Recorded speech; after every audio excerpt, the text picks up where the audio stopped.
There is no intro for these videos because that would be a ripoff of every other mobile channel out there. Hi there, strangers. Today is voting day. I'm on my way to Jerusalem because I am still registered in Jerusalem, so I need to go back to my hometown to vote.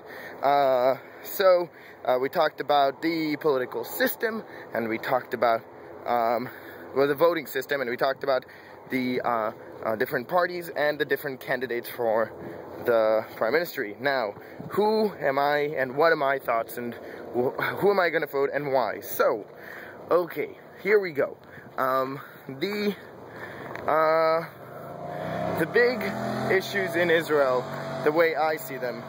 So, the biggest, the one issue where the people give the most press is security, is national security, even though, you know, I'll disagree about that being the top priority of, you know, things, but national security seems to be like the biggest hot button topic in Israel, and that is also how I grew up. That was always, I mean, you were right or left according to what you thought had to be done about that. And the right will generally be speaking about strength and military strength, and, you know, not about the attack side, but more on the defending side. And the left will talk more about, you know, trying to get to an understanding with Abu Mazen and trying to get a Palestinian state going. Well, that's nowadays. And, you know, then you have the money issues. Like, we also have our own Occupy movement, or had one anyway, and our own social issues, and there are a lot of them, and the social issues right now suck. Actually, that is for me the bigger problem. Actually, good thing in my eyes is that for a lot of Israelis that is a bigger problem, and that is the reason that a lot of left parties are getting more votes than usual, because than the last elections, because people are sick of our social problems getting so high. On the right, you know what, I'm not really sure what the right will say about social issues. I do know that the left finds that as a very hot button topic, and the fact is that I have been paying higher electricity, and, well, I don't pay for gas because I don't have a car, but I might be thinking of having a car if the gas prices wouldn't be so fucking high, and water, and rent, all these stuff have just gone up, even vegetables, and things are just absolutely insane financially. And the funny thing is that, you know, our minimum wage is still the same fucking minimum wage, so yeah, everything sucks over there. And on the left, I heard an awesome thing of saying, of the Shadi Yachimovich going like, hey, did you notice how the top percentage have been paying a 4% tax rate, while you guys have been paying 18? Yeah, that's wrong, and I'm going to not only get them to start paying the tax they need to pay, but also have them pay what they haven't been paying on past taxes. Now, of course, this is a presidential hopeful saying this. I'm just hoping that people will listen to her. Okay. Yeah, I'm passing the 2 minutes. I'm talking politics. What are you going to do? Another a different hot topic issue for me, specifically, is on the Jewish state, as in the church versus state thing, except it's not a church, it's a synagogue. So, what do I think about that? Well, here's the thing.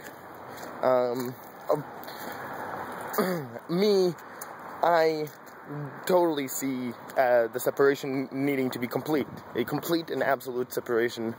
And when people talk to me about the Jewish state, then I'm okay with the idea of the Jewish nationality having a state and laws that have to do with Jewish nationality. So the idea of Saturday being the weekend, yeah, I'm cool with that. But the things that have to do with religion and how they're enforced in law, I think, are ridiculous in every which way. And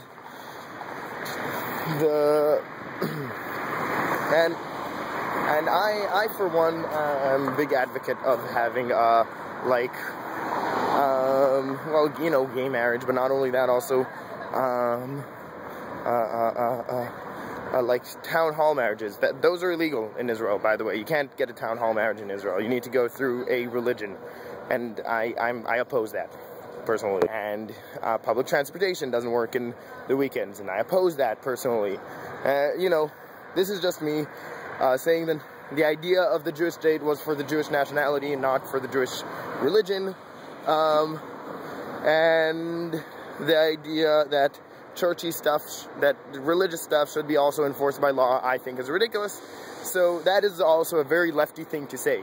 Actually, that's even some would even say an ultra lefty thing to say, but I'm okay with that. So that is why I'm picking Meretz, which is a left party, who actually, I just, you know, read through what they believe in and decided that I kind of agree with everything they say, more or less. As in, I know that any law that is proposed by a person from this party, and every law that is brought up to vote in the parliament, then someone from this party will be voting the way I would probably vote if I was there. So that works for me, because, you know, I'm trying to vote for someone who will actually represent me. It's a big relief to know that I'm actually voting for someone who I think will represent me completely the way I would see it, and not voting for someone because I don't want someone else, because, again, not a two-party system. On the other hand, if I was in the House of Representatives, then I would be picking the Prime Minister who won't be Bibi Netanyahu, because I'd be voting for the person that I wish wasn't, that I would be voting against the person I don't want, like every other person. Anyway, that's my 7 minutes about who I'm going to vote and why. So thanks for watching, have an awesome day, and I'm going to vote, and we'll see what happens tomorrow. And please, it's not going to happen. He's still going to win. That's the sucky part about it. Yeah, have an awesome life. Day. Subscribe, subscribe, subscribe.